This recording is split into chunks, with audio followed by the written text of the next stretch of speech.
Freedom from want, President Roosevelt said, was a commitment to erase hunger, poverty, and pestilence from the earth. He challenged the nations engaged in war to strive together in peace to achieve this magnificent objective, hopefully leading the world to the greatest age of mankind. On this 13th day of May 2006, the Franklin Delano Roosevelt International Award for Freedom from Want is given to Muhammad Yunus,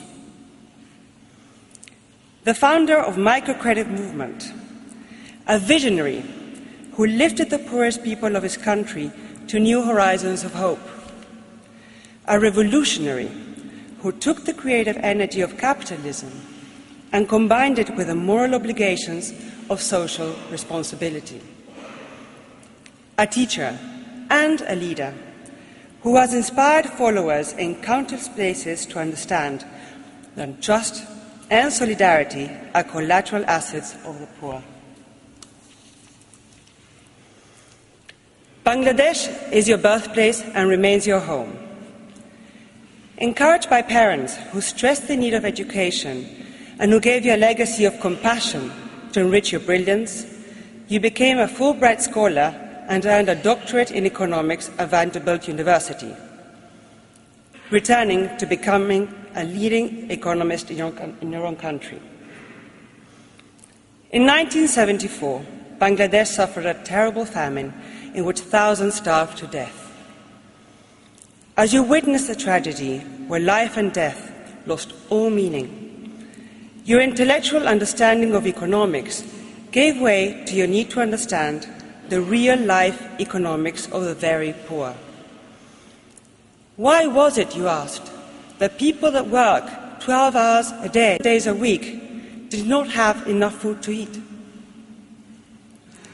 You took your students on a field trip to the village of Jobra. You interviewed women who made bamboo furniture. Their labor was without profit. The lack of access to reasonable credit facilities made them prisoners of a system that assured their poverty. You understood that very small loans could make a significant difference in a poor people's ability to survive. With $27 from your own pocket, you made the very first loan to these village women, who not only repaid it, but also established a growing business that gave security to their families. A new concept, microcredit, was born. It sounds simple today, but in 1974, it took courage, wisdom, and genius to do something to change the poverty you had observed.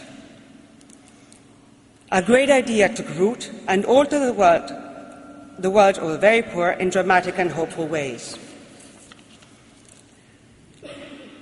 The traditional banking world was skeptical when you established the Grameen Bank in 1976 to make loans to the poor, but the bank's records sustain your instincts. Grameen Bank has made over $5 billion in microloans with a repayment rate of 99%, a percentage unparalleled anywhere else in the banking world, and all from the unbankable, the desperately poor. Your bank is owned by those it helps. It has made over 60 million loans, 96% to women, the most marginalized group among the poorest of the poor.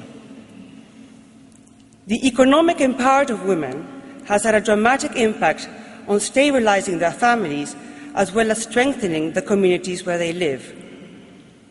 You help prove that women are powerful agents of change and creative managers of meager resources.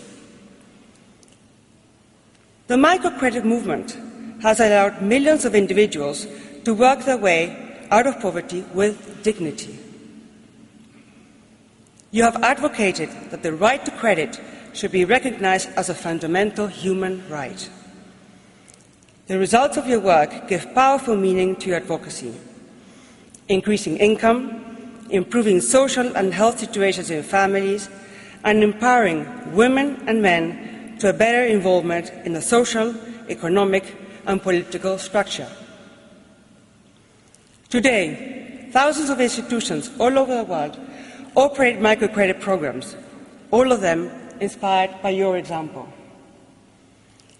There are those who say that your work is the single most important development in the struggle to eradicate third world poverty in the past century. We know that you have made freedom possible for countless millions, freedom from want. In the spirit of Franklin Delano Roosevelt, a grateful world salutes your extraordinary achievement. I have the honor and pleasure to invite Ms. Elizabeth Roosevelt Johnston to help me with your work.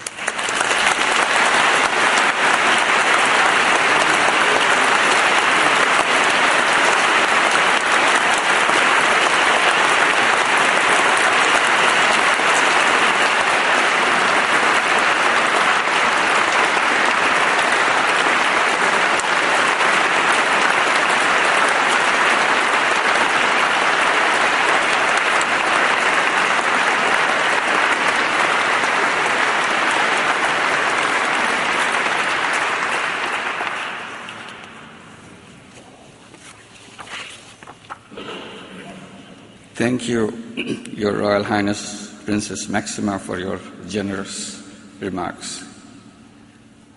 It's what a thrilling experience to receive Franklin Roosevelt Freedom Award, Freedom from Want. Your Majesty, Your Royal Highnesses, Excellencies, distinguished members of the Roosevelt family, ladies and gentlemen. Needless to say, I'm overwhelmed.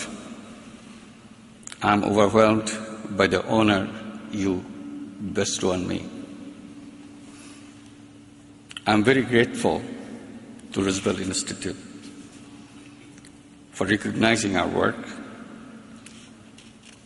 This prestigious award brings honor and distinction to Grameen Bank and gives a resounding endorsement at the global level that microcredit for the poor can be a powerful tool to help the poorest person discover his or her own potential to overcome poverty with dignity.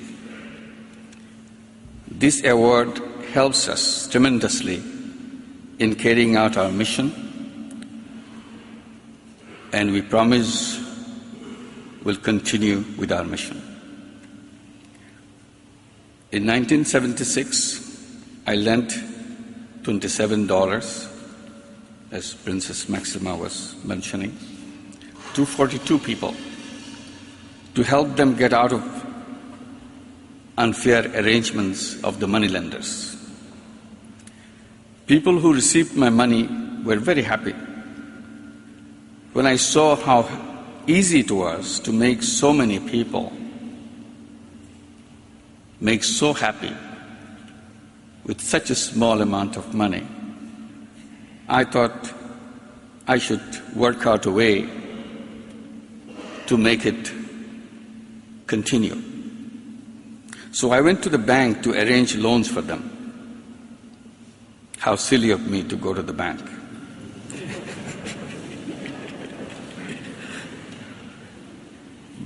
The bank manager said they could not give loans to the poor people because they are not creditworthy. So I thought I should take upon myself to find out whether this conclusion was right. I offered myself as a guarantor and took loans for the poor people. I tried some simple ways of handling these loans, and it worked. Everybody paid back their loans. This triggered a whole series of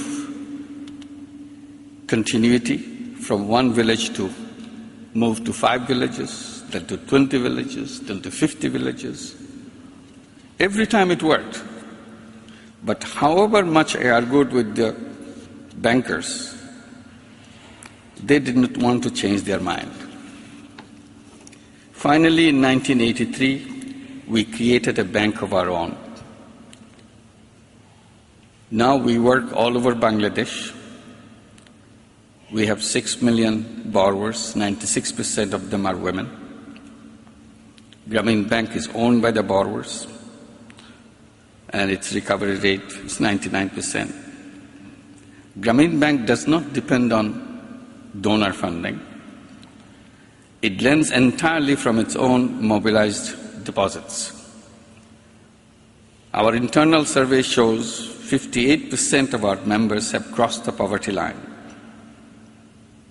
We provide tiny loans, even to the beggars. A typical loan to a beggar is about $10. We have given loans to over 70,000 beggars so far.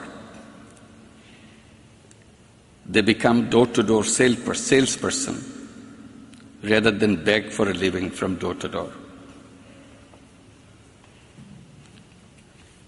In my work, I have seen repeatedly how people inherit mindset and how difficult it is to change mindsets once these are formed.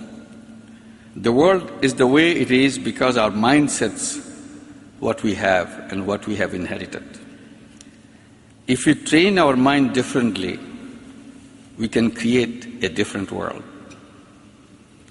We accept the fact that we'll always have poor people around us. But that is precisely why we continue to have poor people around us. If we truly believe that poverty is unacceptable to us and that it should not belong to a civilized human society, we would have created appropriate institutions and policies to create a poverty-free world. We wanted to go to the moon, so we went there. We wanted to communicate with each other very fast. Today we have a host of communication technologies that allow us just do that. We achieve what we want to achieve.